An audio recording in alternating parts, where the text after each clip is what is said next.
Assalamualaikum students, welcome to Gohar Publishers. Our slogan is redefining the geography of education through digital resources for conceptual learning. My name is Zainab and I am your geography teacher. So students, I welcome you all to our geography class where we will learn about the different and amazing wonders of the world that we live in. So students, let's get started. Today's our topic of discussion is unit number 6. So students, today our topic of discussion will be in unit number 6, that is changing earth and human activities. तो चलिए students start करते हैं. So students, our first topic is impacts of erosion. कि अब हम erosion के impacts के बारे में पढ़ेंगे, उसके क्या इम्पैक्ट्स हैं, किस तरह से वो इफेक्ट करती है. सबसे पहला जो हमारा टॉपिक है वो है इम्पैक्ट्स ऑन एग्रीकल्चर, कि इरोजन का एग्रीकल्चर पे किस तरह से असर होता है. इरिगेशन सिस्टम जो है बेसिकली हमारा अनपेव्ड कैनल्स और स्मॉल स्ट्रीम्स पे बेस करता है. जब इरोजन हो जाती है, इरोजन का प्रोसेस में क्या होता है कि सॉइल जो है वो अर्थ सरफेस से मूव करना स्टार्ट कर देती है और किसी नए प्लेस पे जाके डिपॉजिट हो जाती है. तो जब इरोजन का प्रोसेस होता है तो इसमें क्या होता है कि ऐसी ज़मीन में पौधों की नशोनुमा बहुत कम हो जाती है, कि जो उसकी फर्टिलिटी होती है, जो उसका फर्स्ट लैंड होता है, जो अपर पार्ट होता है, वो मूव कर जाता है किसी और जगह पे. और वहाँ पे क्या होता है, वो ग्रेजुअली वहाँ पे डिपॉजिट होना स्टार्ट हो जाती है. जो हमारे सॉइल की फर्टाइल लेयर होती है वो एक जगह से आहिस्ता आहिस्ता मूव करके इरोजन की वजह से दूसरी जगह पे डिपॉजिट होना स्टार्ट हो जाती है वाटर के साथ साथ. इससे क्या होता है कि ना सिर्फ हमारी एग्रीकल्चर इम्पैक्ट करती है, एग्रीकल्चर पे बुरा असर पड़ता है, बल्कि इससे जो हमारी जंगली हयात होती है जानवरों की, वो भी कम हो जाती है. कि जो हमारा हैबिटेट होता है वाइल्ड लाइफ का, वो वहाँ पर बहुत ज़्यादा हद तक ख़त्म होना स्टार्ट हो जाता है. Now our second impact is impacts on irrigation, कि इसके हमारे आबपाशी पे उस पे क्या असरात हैं. तो इरोजन जो होता है, इरोजन जो है पानी की वजह से होता है. उससे क्या होता है कि जो हमारी बहुत ज़्यादा कैनाल्स होते हैं, बहुत ज़्यादा हमारी नहरों की तह होती है, उसमें पाइल्स ऑफ सॉइल इकट्ठा होना स्टार्ट हो जाती है. इट मीन्स के जो उसकी तहें होती हैं वहाँ पे हमारी मट्टी के जो हैं ठेले बनना स्टार्ट हो जाते हैं, वो पाइल अप हो जाती है. उससे क्या होता है, हमारा जो पानी है वो पोल्यूटेड हो जाता है, गंदा हो जाता है, कि आबपाशी के लिए उसको हम यूज़ नहीं कर सकते. इससे क्या होता है कि पानी के साथ साथ मुसलसल मट्टी बहने की वजह से डैम जो हैं वो कीचड़ से भर जाते हैं, और इस तरह पानी की जो ज़हीरा करने की सलाहियत होती है वो कम हो जाती है. और उस पानी को हम आबपाशी के लिए इस्तेमाल नहीं कर सकते, क्योंकि वो जो उसका पानी होता है वो उस तरह से यूज़ नहीं किया जा सकता इरिगेशन के लिए. Now students, our third topic is impacts on human settlements, कि जो हमारे इरोजन है उसके ह्यूमन सेटलमेंट्स पे किस तरह से इम्पैक्ट्स हैं. तो जो हमारी फ़्लो होती है सॉइल की, मड की और लैंडस्लाइडिंग होती है, उससे क्या होता है कि बहुत ज़्यादा जानें जो हैं वो ख़त्म हो जाती हैं, तबाह हो जाती हैं. तो वहाँ पे बेसिकली सेटलमेंट्स या रहने सहने की जो जगह होती है वो नहीं बन सकती. अगर हम बात करें 1985 में, तो कोलंबिया में लैंडस्लाइडिंग की वजह से पूरा जो गांव है वो तबाह बर्बाद हो गया, और वो लैंडस्लाइड्स मतलब कि जो मट्टी के ठेले थे या सॉइल डेब्रिस थी, जो चट्टानें थी, उनके नीचे ही दब के ख़त्म हो गया. तो ये एक्सीडेंट्स जो हैं बेसिकली नॉर्दर्न एरियाज़ में पाकिस्तान के पेश आते हैं. Fourth one is impacts on transport system. तो हमारे ट्रांसपोर्ट को किस तरह से इम्पेक्ट करता है. जब हमारी लैंडस्लाइडिंग होती है, इरोजन होती है, उससे क्या होता है कि रोड्स जो हैं वो ब्लॉक हो जाते हैं, और हिली एरिया जो है वो रेस्ट ऑफ द वर्ल्ड से डिस्कनेक्ट हो जाता है, कि उनके दरमियान में एक बहुत बड़ी चट्टान आ जाती है या एक बहुत बड़ा पहाड़ खड़ा हो जाता है, जिसकी वजह से वो दूसरे एरिया से, दूसरे जो सिटीज़ होते हैं उनसे डिस्कनेक्ट हो जाते हैं. और सबसे ज़्यादा ये हमारे ट्रैफिक सिस्टम को बैडली इफ़ेक्ट करता है.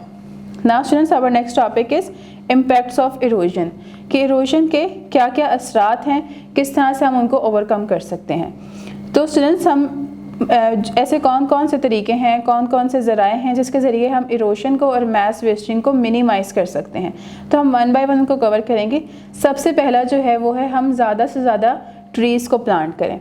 ये बहुत ज़्यादा नेसेसरी है कि हम अपने बैंक ऑफ द कैनाल्स पे बहुत ज़्यादा जो है वो ट्री प्लांट करें. उससे क्या होगा, जो हमारी सॉइल है, इरोजन जो पानी के ज़रिए होती है वो कम हो जाएगी. सेकंड क्या है कि हम हमवार सतह ज़रूरी है, हमवार सतह बना दें ताकि पानी जो है मट्टी को बहा ना सके. और उसके साथ साथ हम स्लोप्स को, जो अर्थ की स्लोप्स होती हैं, उसको कम कर दें ताकि इरोजन और मैस वेस्टिंग जो है वो मज़ीद कम हो जाए. और क्रॉप्स में, फील्ड्स में डिफरेंट तरह के प्लांट्स को जो है हम लगाएं, ट्रीज़ को जो है वहाँ पे प्लांट किया जाए, दरख्त उगाए जाएं ताकि ये प्रोसेस जो है रुक सके। थर्डली हम ये कर सकते हैं कि इरोशन को और मैस वेस्टिंग को कम करने के लिए हम ट्रीज़ को काटना बंद करते हैं। जो माउंटेन स्लोप्स में हमने ट्रीज़ देखे होते हैं कि उनका कटाव हम ख़त्म कर दें, उससे भी ये इसमें कमी आ जाएगी। फोर्थ वन इज़ सेटलमेंट्स जो हैं उन एरियाज़ में अवॉइड किए जाएं कि वो एरियाज़ जहाँ पे इरोशन होती है, लैंडस्लाइडिंग होती है, वो जगह रहने के लिए और सेटलमेंट्स के लिए सूटेबल नहीं होता।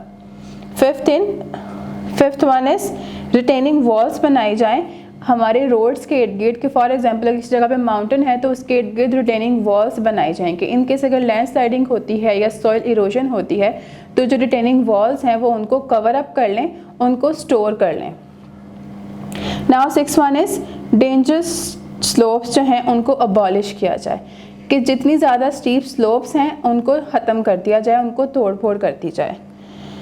सेवंथ इज़ बिग बिल्डिंग्स जो हैं वो हिली एरियाज़ में ना बनाई जाएं और ख़ास तौर पे उन जगहों पे जहाँ पे स्लोप जो है वो बहुत ज़्यादा स्टीप हैं। इस तरह से भी हम इन हादसात से बच सकते हैं और इरोजन से महफूज रह सकते हैं। Now students, our next topic is 4 processes of coastal erosion. अब ऐसे कौन से प्रोसेसेस हैं, ऐसे कौन से अवामिल हैं जो कि हमारे कोस्टल इरोजन में शामिल होते हैं। कोस्टल इरोजन बेसिकली साहिली कटाव का अमल होता है।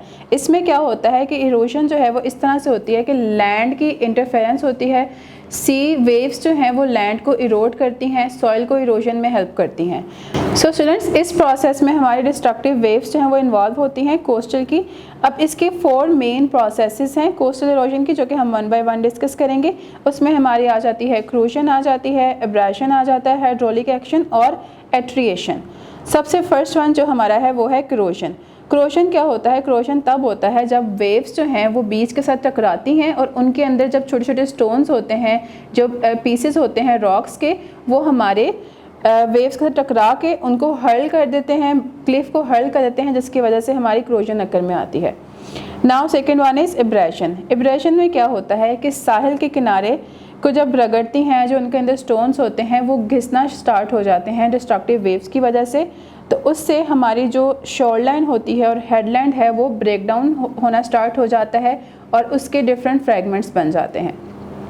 Now the third one is hydraulic action. Hydraulic action में क्या होता है, जब वाटर जो है और एयर जो है वो जो गैप होता है उसको फिल करती है एयर, उसमें क्या होता है कि क्लिफ मटेरियल जो है वो ब्रेक अवे होना स्टार्ट हो जाता है और इस प्रोसेस को हम हाइड्रोलिक एक्शन बोलते हैं।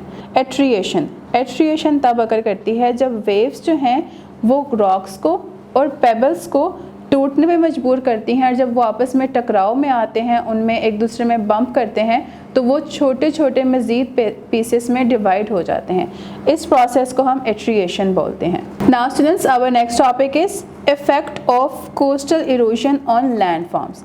कि कोस्टल इरोजन के जो हमारे लैंड फॉर्म्स पे क्या असरात हैं, किस तरह से वो इफ़ेक्ट करता है। तो कोस्टल इरोजन क्या है, इससे हमारे नए लैंड फॉर्म्स वजूद में आते हैं। ये नए लैंड फॉर्म को फॉर्म करने में हेल्प करता है जो कि हमारे कोस्ट के इर्द गिर्द या साहिली इलाकों के इर्द गिर्द वजूद में आते हैं। ये लैंड फॉर्म्स जो हैं बेसिकली मटेरियल, जो क्लिफ का मटेरियल होता है उससे वजूद में आते हैं और उससे परवान चढ़ते हैं। सबसे ज़्यादा इनकी बात यह है कि इन लैंड फॉर्म्स में हमारे ज़्यादातर चाक के जो मटेरियल होते हैं वो पाए जाते हैं। कोस्टल एरियाज़ के जो इर्द गिर्द लैंड फॉर्म्स नए वजूद में आते हैं वो बेसिकली चॉक के मटेरियल के होते हैं, जिनमें हमारे सतून नुमा चट्टानें बनती हैं और ऐसी चट्टानें बनती हैं जो कि छोटे छोटे चट्टानों के ढेर होते हैं। Now students, our next topic is erosion caused by the human activities on the earth. कैसे कौन से इंसानी अवामिल होते हैं जिनकी वजह से हमारी अर्थ पे इरोजन जो है वजूद में आती है। तो इरोजन बेसिकली सेवरल रीजंस की वजह से होती है। उसमें हमारे डिजर्टिफिकेशन होते हैं। बेसिकली स्टूडेंट्स, जो इंसान हैं वो ऐसी बहुत सारी एक्टिविटीज़ करते हैं जिसकी वजह से सॉइल इरोजन अमल में आती है। उनकी मेजर कॉस्ट जो है वो है construction of roads and buildings, logging, gardening, mining और एग्रीकल्चर प्रोडक्शन और यूज़ ऑफ केमिकल फर्टिलाइजर्स। इनसे क्या होता है कि हमारी इरोजन वजूद में आती है और ये सारी ह्यूमन एक्टिविटीज़ हैं जिनकी वजह से इरोजन अमल में आती है। So students, that is all for today. Hopefully you have enjoyed this video. Now we will see you in another video. तब तक के लिए अपना बहुत ख्याल रखें। अल्लाह हाफिज़।